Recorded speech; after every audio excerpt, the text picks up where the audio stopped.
All right, this is Timothy Ramsey here with author extraordinaire KP, here to discuss her new book, 30 Years Naked, Walking the Path Towards Forgiveness. KP and I will sit and have a quick conversation pertaining to her new book, the characters, the development of those characters, and possibly the books to follow. So, Keisha, excuse me, KP, tell me, first of all, tell me about the title of the book. So, of course, every time someone sees the word naked, they automatically go to the left. But really, it's about transparency, just breaking down to the soul, just being unclothed, just revealing, just soulful. So, walking the path is, well, the 30 years naked is the lifetime that Megan goes through, the 30 years that she goes through before she gets to the point where she feels like, okay, I'm open to starting to forgive. And that's what the book is about, her walking that path. So, KP, you and I discussed previously about the process of writing the book, how it started off from a simple short story into now a full-fledged novel. Can you just tell me about that process, how how it turned from a short story into a full-fledged novel? Sure. So yeah, I started it, and I kind of just wanted to create a character that would be funny, just comical, dramatic, that where everybody just wanted to know all about this person. And so that was the idea at first, and we was that guy that I picked out. And so as time went on, it was like, okay, I have more to say. And just pulling stories from just stuff that I saw on TV, having conversations with just regular people, and teenage life, just looking at the things that they went through. It just kept adding in, and before I knew it, I was way beyond a short story. So I said, okay, I just got to keep going. And I did, and I just said, well, let's see how far it goes, and I finished 190 pages later. Now, with you being a full-time mom, full-time worker, how did you find time to work on the book and do all the other things that you're involved with as well? Oh my gosh, burning the candle at both ends, was pretty much. So it took some time. There were times to where I just couldn't stop. Like I would wake up, have an idea in the middle of the night, and I would just have to write it down just to hold on to it. And then there would be months at a time there where I couldn't get any inspiration for it. And but once I got to a point that I felt like I was going to finish it, I just kept going. Like it became a goal then to where I just determined that I had to finish it. So I balanced out, and it just made me stay up later. Of course, the kids beat me to bed. Sometimes it's like more takeout than what I could care for. But I got to a point, and when I hired my publisher, and he and I kind of started working through the timelines, then I said, okay, this is becoming a serious thing for me, and I had to focus on it just to get it done, basically.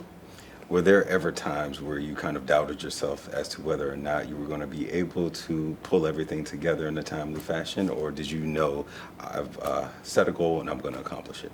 Oh, definitely. No, I felt like I wasn't going to make it, and we pushed things back sometimes because, like I said, when you get to the loss of just stuff, loss of things to write, you have to wait for that creativity to come back. I didn't want it to be forced. I wanted it to be realistic, but also funny, inspirational, heartfelt. I wanted all those things to be a natural feeling. So I didn't want to force the words. Mm-hmm. So yeah, I had to just I bought myself some time at sometimes, and then other times it was just like, okay, I'm going to sit up. I reread, rewrote. So it was challenging, but I had to get to the end. And when you went into developing these characters, I know you stated before that you kind of went off of previous experiences from people that you've spoken with, previous life experiences. How did you come to develop those characters in the way that you wanted to, manifest in the pages of the book? Well, people that I knew that had the same characteristics, like weed, for instance, I've never had an experience with drugs. and I've never had an experience with prostitution or being in drug houses. So I had to talk to people that had that experience and just kind of pull those stories together to create that for one person. And it's not abnormal for one person to do it all. That's what I found out. So you know, I had to do that to create. I wanted it to be real, but at the same time, I wanted some of the stuff to just be like, oh, that was way too far. So yeah, loving, just characteristics of people that I knew. I just touched base with them and just listened to how they felt when they were telling me their stories. And I just kind of wanted to develop that personality or that feeling into that character. Excellent. And now you're on the cover of the book. The main character is Megan, but Megan is not you. Megan is not me, for the 10,000th time, and I'm probably going to say it for the rest of my life. How did you come to develop Megan, and how did you first initially envision her character developing into how she finished, once you actually finished the book, how she actually was? Well, I knew I wanted her to be the typical bitterness because that's what we expect. So I wanted her to start out that way, but I also wanted her to grow. And so in order to do that, I started her out at what everybody would say, okay, she's been through all of this. Then and I'm not expecting her to be much of anything because she's been through all of this. And so I set that foundation of expectation. You know, yeah, she's not going to go anywhere. But as she walks her path, you can see that she grows and she develops, and she gets to a point to where she actually can teach other people. So yeah, and I'm on the cover basically because I just didn't want to pay anybody else to do it. You know, I'm like, I can do it. I'll just pose. And so with the cover, the imagery of the background, it just speaks of transition. And that's kind of what Megan went through, just transition through the whole book. And speaking more on Megan, can you just talk about her relationship with kind of the father figures in her life, her biological father, Weed, her mother's first husband, and how that kind of formed her relationships later on in life? Well, I know like today, blended families is like top of the list. You have that, and a lot of children who are in a stable blended family atmosphere are really blessed, in my opinion, to be able to have two adults that really care. You know, I have that within my own family. So it doesn't make me feel bad that my son has a stepmom and he says that he calls her mom or she's his mom number two, because we're together raising him, and it takes a village, you know. So with Megan, she started out, she had a grandfather that was everything to her. And she had a stepdad that was everything to her, who she didn't identify as stepfather. She called him by her dad. And she was just that young, and when they came into each other's lives, but she also lost him early. So it was hard for her for that. And then she has her biological father, who she struggles with. That relationship is a struggle. So she has too heavy on one side and then mainly nothing on the other side. And then there's Weed, that's just a problem. That's just all over the place. And so he spins her around basically. He makes her world traumatic. And so with all the tragedy that he brings to the table, she misses that stability with the instability of two on one side and loss of one, and then having hardly anything on the other side. And speaking of Weed, was it important for you to show the devastating effects Weed had on the family in order for Megan really to show that forgiveness at the end? Oh, definitely. Because we as humans from the beginning, we already don't want to forgive. We always feel like that we're the one that's right, whatever the case may be. And it might not even be a situation that where somebody physically did something wrong. It's just that you don't agree and you might feel slighted. So with the Weed situation, of course, yeah, she really needed to it needed to. I wanted it to show that their relationship was just so tarnished from the beginning, and that once she got to a point that where she decided that she wanted something more for herself, it was a spiritual journey at that point. Okay. That if I forgive the things that were done wrong to me, if I forgive those who wronged me, then how can I blossom from that? Am I holding myself back just from growth because I can't forgive those around me? And as Megan matures and gets older, we see in the book she attends WSSU, plays in the marching band, and is also part of the AKA sorority. Those correlations relate to yourself. Was it important for you to interject a little bit of yourself into this character as well? Yes, I didn't want it to be so unrealistic, especially with me being from Winston-Salem. People that read the book automatically going to say, this is KP life. But the reality of being in a part of a HBCU, being on the best cheerleading squad ever, being in the first and the best sorority ever, why wouldn't I write about that? So if she goes through the transition of college life, then yeah, I just gave her some situations, some scenarios that I personally went through. It just makes it more realistic. I didn't want everything in it to be so much fiction that it's unrelatable. And speaking of Megan, as she gets older, can you talk a little bit about the relationships that she has, and in particular with her quote-unquote soulmate in college or as she reaches adulthood, and how the trauma that she suffered as a child kind of affected those relationships? Okay, so the first relationship that she had in the book was with Wiley. And Wiley, even though he cared a lot about her, he supported her a lot. I think he was just a college guy. He's just really out there, and she was young and didn't know how to handle the dynamics of being in that, because she never was taught that, according to how she went through. So she suffered from not having those relationships. So who do you call when your boyfriend is not treating you right if your dad is not there? So she did suffer from that.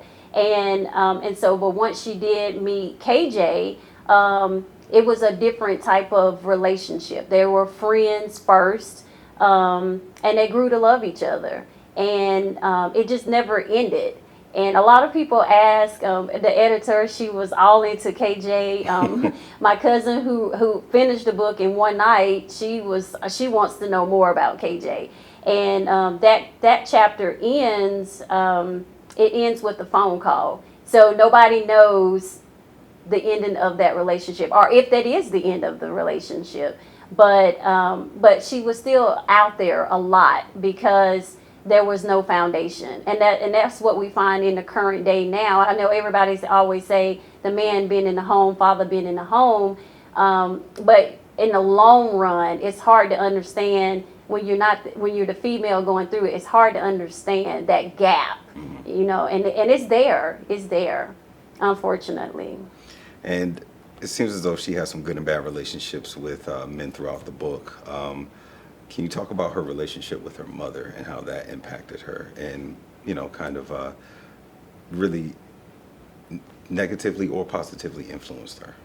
With the relationship with the mom is inconsistent through the book. And she goes by mom in the book. She doesn't have a different name, but mom in the book, her relationship with her is unstable. Mom is more concerned about her relationship with men than she is about her relationship with Megan. Okay. So Megan struggles with that because here she doesn't have the father figure, but at the same time she's struggling trying to get that relationship with mom too. And mom is just like, I'm trying to be me. I'm trying to do me, for lack of a better phrase. And so she's missing out on that. But mom at the same time, she wants to see Megan be her best, but she doesn't really know how to make that happen. She doesn't know how to show Megan how to make that happen. So as the book goes through and Megan gets older, Megan talks about it more because she's able to verbalize how she's really feeling about the lack thereof from both of the relationships. And As we near the end of the book, and Megan achieves her goal of forgiveness, when, as a writer, when you were getting to that point, were you thinking there are a lot of things left unsaid, unanswered? How did you want to close out the book? It's a lot of things left unsaid. So when I hired my marketing agent, she required to read the book first, and she had a lot of questions some I intentionally left unanswered, and some I was just like, So the more I pondered on what she asked, and our conversation, just shooting the breeze back and forth, I knew then that we might even go beyond book 2, because I had already planned to kind of conclude and answer some of the questions that I knew was going to be asked in book 2. But when she asked me more, I knew that wasn't going to fit in book 2. So I said, okay, well then I'm gonna have to do a 3-part series just to close it out. And with this first book, what's the biggest takeaway that you want people to take from the book? You have to start. That's the biggest thing. You have to start wanting to make changes. And if you don't start to make those changes, then it's not going to change. And whether that's your relationship with your family, whether that's your personal relationship with your mate, or your relationship with your kids, relationship with siblings, relationships on the job, whatever it is, if you don't start trying to make a change, if you don't start your forgiveness, you're going to be in that same rut. It's nothing that's going to go if you don't start. Absolutely. And when you were finally able to type that last word, hit that last period, tell me about that sigh of relief that you kind of exhaled once you kind of finally realized, I'm done. Oh, it was like a oh my God moment. And I was up by myself. Everybody was asleep. And I was just really glad about it. I was happy. I felt like I had accomplished my goal. I didn't really know. I had made up so much as I went along. I knew I had to go back and reread it, and just to pull it all in. But it was in my heart, and I was glad that I took the time that I did to just really focus on it and get it done. But it was a wonderful feeling. And Wonderful after feeling. 6 years, and you're working mom, what type of sense of accomplishment did that give you, being able to do all of this while still accomplishing all of your everyday duties at the same time?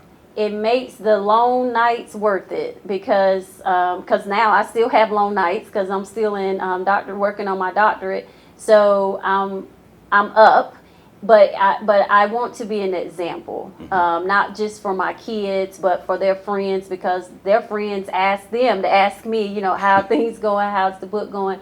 But I try to always encourage everybody to be the best part of them. And I can't continue to say those things if I'm not being an example of that. And I think that's part of what Megan wants to show. You have to be an example of what you want to teach. And that's what I wanted to do. So I just decided that I have to just persevere and just do everything that I had to do in order to push through. So there's no need for me to tell my kids, you got to get good grades, you got to go to class. If you got to sit up, you got to proofread that paper. There's no need for me to say all those things and then they see me doing the opposite. Absolutely. And then just lastly, I know you're savoring, accomplishing your first book. When do you plan on getting started with part 2? Woo. I would say probably it's going to be another year before I really pen things like I want to. I have the outline kind of in my head. I have some things written down. We've discussed things with my agent to kind of see her thoughts on it. But I don't want to rush it, because I do want to get the reviews and get feedback and talk about it some more and just try to help other people heal just through the whole Megan story if I can. So I don't want to be too swift with it, but I don't want it to be out of sight, out of mind either. Absolutely. Well, thank you, KP, for sitting down with us today. I really enjoyed discussing the book, Sure. and I'm sure everyone out there, once they get a chance to read it, they'll really enjoy it. Yes, yes, yes. Thank you very much. Thank you. Appreciate you.